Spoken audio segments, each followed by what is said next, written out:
Hello friends, எல்லாருக்கும் வணக்கம். Welcome to Tamil mess. இன்றைக்கி நம்ம தமிழ் மெஸ்ஸில் சிக்கன் வச்சு ரொம்ப சுவையான ஒரு சிக்கன் ட்ரை ஃப்ரை எப்படி செய்கிறதுன்னு பார்க்கலாம்.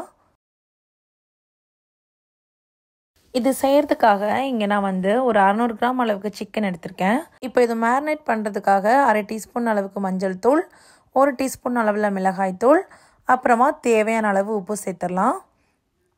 அடுத்ததாக 1 டேபிள் ஸ்பூன் அளவுக்கு நெய் சேர்த்துக்கணும். சேர்த்துட்டு இப்போ எல்லாத்தையும் ஒரு வாட்டி நல்லா மிக்ஸ் பண்ணிக்கலாம். ஒரு மீடியம் சைஸில் தான் சிக்கன் பீசஸ் எல்லாமே நான் எடுத்திருக்கேன். உங்களுக்கு இதை விடையும் இன்னும் சின்னதாக வேணும் அப்படின்னா நீங்கள் சின்ன சைஸில் கூட கட் பண்ணிக்கலாம்.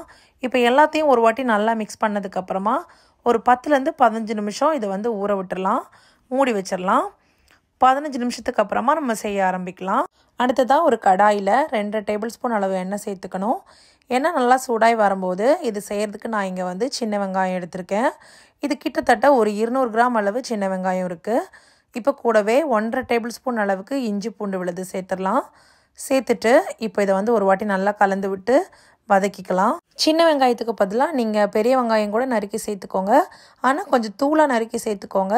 ஆனால் பெரிய வெங்காயத்தை விடவும் இந்த ரெசிபிக்கு சின்ன வெங்காயம் இன்னும் ரொம்ப டேஸ்டியாக இருக்கும்.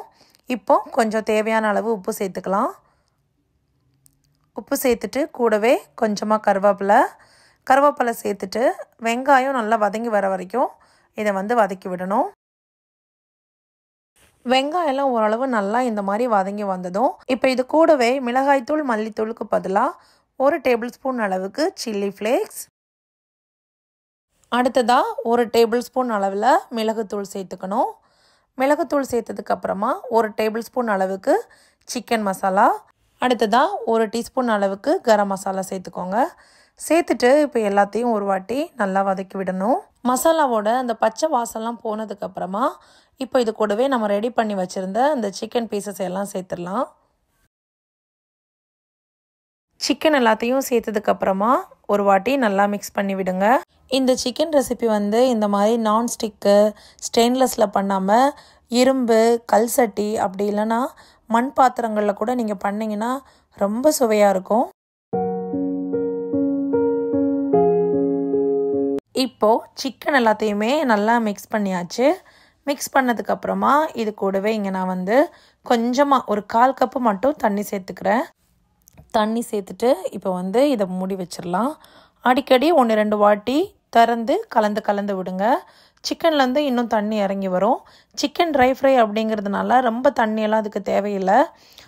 ஒன்று ஒன்றா அப்படி எடுத்து சாப்பிட்ற மாதிரி இருந்தால் தான் இந்த சிக்கன் ரெசிபி நல்லாயிருக்கும். இப்போ திறந்துட்டு கலந்து விட்டுட்டு மறுபடியும் மூடி வச்சிடலாம். அந்த தண்ணியெல்லாம் சுண்டி சிக்கன் வெந்து வர வரைக்கும் இதை வேக விடணும். இப்போது நல்லா அந்த கிரேவியெல்லாம் சுண்டி சிக்கன் குக்காய் வந்திருக்கு. இப்போ திறந்து வச்சு இதை ரோஸ்ட் பண்ணிகிட்டே இருக்கணும். அந்த ஃப்ரையோட கன்சிஸ்டன்சியில் வர வரைக்கும் இப்போ இதை கலந்து விட்டுட்டே இருக்கணும். இப்போ பாருங்கள், இருந்ததை விடவும் அந்த கிரேவி எல்லாமே நல்லா வற்றி சிக்கன் நல்லா சுண்டி வந்திருக்கு. இன்னும் ஒரு 5 நிமிஷத்துக்கு மறுபடியும் அந்த சிக்கன் ஒன்றோட ஒன்று ஒட்டாமல் தனித்தனியாக வர்ற அளவுக்கு நம்ம கலந்து விட்டுட்டே இருக்கணும். தீயை ரொம்ப குறைவாக வச்சுக்கோங்க. இரும்பு பாத்திரத்தில் பண்ணுறவங்க இல்லைனா மண் பாத்திரம் கல் சட்டியில் பண்ணுறவங்க தீயை கொஞ்சம் ஹையாக போட்டு பண்ணாலும் அடி பிடிக்காது. அந்த டேஸ்ட்டுமே இன்னும் கொஞ்சம் நல்லா வரும். இப்போ பாருங்கள், இப்போ சிக்கன் எல்லாம் ஒன்றோட ஒன்று ஒட்டாமல் மசாலாவெல்லாம் நல்லா கோட்டாகி நல்லா பெர்ஃபெக்டாக வந்திருக்கு. இப்போது சுட சுட இதை அடுப்புலேருந்து இறக்கிட்டு சர்வ் பண்ணலாம். அவ்வளோதான், ரொம்ப சிம்பிள் அண்ட் டேஸ்டியான சிக்கன் ட்ரை ஃப்ரை தயார். இது சாதத்தோட சப்பாத்தியோட பரோட்டாவோடலாம் சூப்பர் கோம்போவாக இருக்கும். ஸோ எல்லோரும் ட்ரை பண்ணி பாருங்கள். இந்த வீடியோ உங்களுக்கு பிடிச்சிருந்ததுன்னா நம்ம தமிழ் மெஸ் சேனலுக்கு சப்ஸ்கிரைப் பண்ணிக்கோங்க. இன்னும் ஒரு சூப்பர் டேஸ்டியான ரெசிபியுடன் பார்க்கலாம். அது வரைக்கும் நன்றி, வணக்கம்.